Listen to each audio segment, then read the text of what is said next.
Yo, what up? Jonathan Conference Matahao is the name. Let me tell y'all something. Your name is your brand. Remember that, my friends.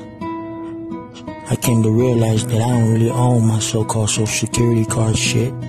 So fuck it, they can keep it too. For an example, there's no difference by saying with their social securities is like a barcode on any items.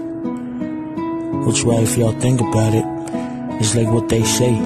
We're all like puppets being controlled by a higher power, whoever they may be.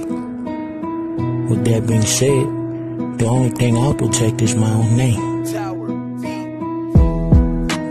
Like the wise men say, I'm the astronaut of this motherfucker. Sky ain't the limits, folks.